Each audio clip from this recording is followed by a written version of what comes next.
Friends, வாங்க இன்னைக்கு ஒரு சின்ன கதை பற்றி பார்ப்போம். கதையோட கருத்து என்ன, கதை எப்படி இருக்கு அப்படின்றத பார்ப்போம். அதுக்கு முன்னாடி மறக்காம நம்ம சேனலை சப்ஸ்கிரைப் பண்ணிக்கோங்க, கூடவே பெல் ஐகானை கிளிக் பண்ணிக்கோங்க. ஓகே, வாங்க கதைக்குள்ள போகலாம். கதையோட பேர் பார்த்தீங்கன்னா கையில் பலன் கிடைத்தது. எப்படி பலன் கிடைத்தது அப்படின்றத பார்ப்போம். வாங்க. ஒரு நாட்டில் அரசரும் மக்களும் வாழ்ந்துட்டு வராங்க. அந்த அரசர் அந்த நாட்டு மக்களை நல்லபடியாக வழிநடத்தி நல்ல செல்வ செழிப்போடு வச்சுட்டு இருக்காரு. ஆனாலும் அந்த அரசருக்கு பார்த்தீங்க அப்படின்னா சகுனம் பார்க்கறதுலாம் ரொம்ப ரொம்ப நம்பிக்கையாக அவருக்கு நம்பிக்கையாக இருக்கு அவருக்கு. ஸோ இது தப்பு அப்படின்னு நிரூபிக்கணுன்றதுக்காக அந்த அரண்மனை ஜோதிடர் அரசருக்கு இது தப்பு அப்படின்னு சொல்லி புரிய வைக்கணும் அப்படின்னு அரண்மனை ஜோதிடர் மனசுல நினைச்சிட்டு என்ன சொல்றாருன்னா, ஒரு நாள் அரசு, நீங்க வெளியே காலையில 2 காக்கைகளை ஒன்னா பார்த்தீங்க அப்படின்னா அன்னைக்கு நாள் கண்டிப்பா உங்களுக்கு நல்லபடியா அமையும் அப்படின்னு சொல்றாரு. இதை கேட்ட அரசர் என்ன சொல்றாரு, அங்க இருக்கிற சேவகனை கூப்பிட்டு, சேவகனே, நீ இன்றே வெளியே போயிட்டு தெருவுக்கு போயிட்டு என்னைக்காவது 2 காக்கைகளை ஒன்னா பார்த்தா அப்படின்னா உடனே எங்கிட்ட சொல்லுவேன் அப்படின்னு கட்டளை இருக்காரு அரசர். இதை கேட்ட சேவகன் உடனே அரசரை விட்டு வெளியே போறாரு. வெளியே போயிட்டு தெருவுக்குள்ள போயிட்டு தினமும் சுற்றி பார்க்கறாரு. எதுவுமே தென்படல.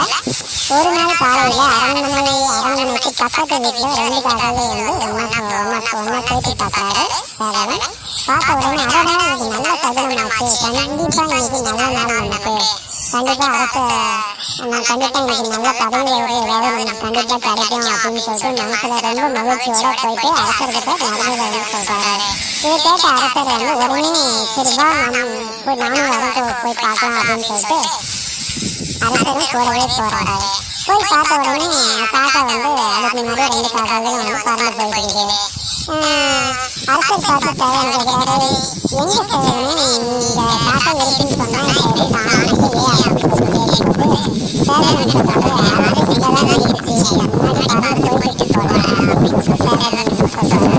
இதை கேட்ட அரசர் ரொம்ப கோபமாயிட்டாரு. சேவகனுக்கு பார்த்தீங்கன்னா ஒரு 10 சவுக்கடிகள் கொடு அப்படின்னு 10 சவுக்கடிகள் கொடுக்க வேண்டும் அப்படின்னு சொல்லிட்டு கட்டளை விடுறாரு.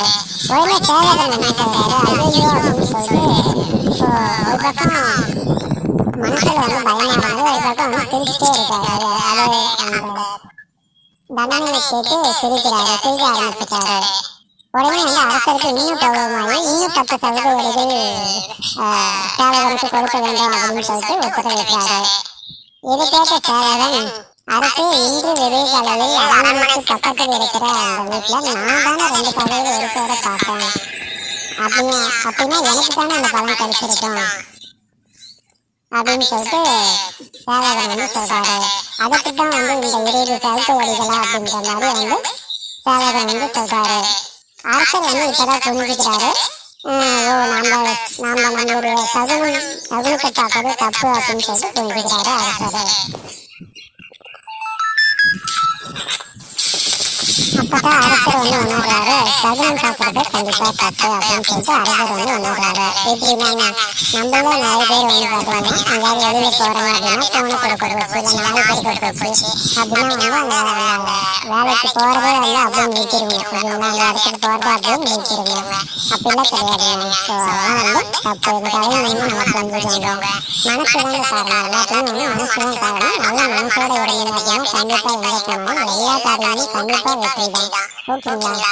ஓகே, வாங்க இன்னொரு கதையுடன் மீண்டும் சந்திப்போம். நன்றி, வணக்கம்.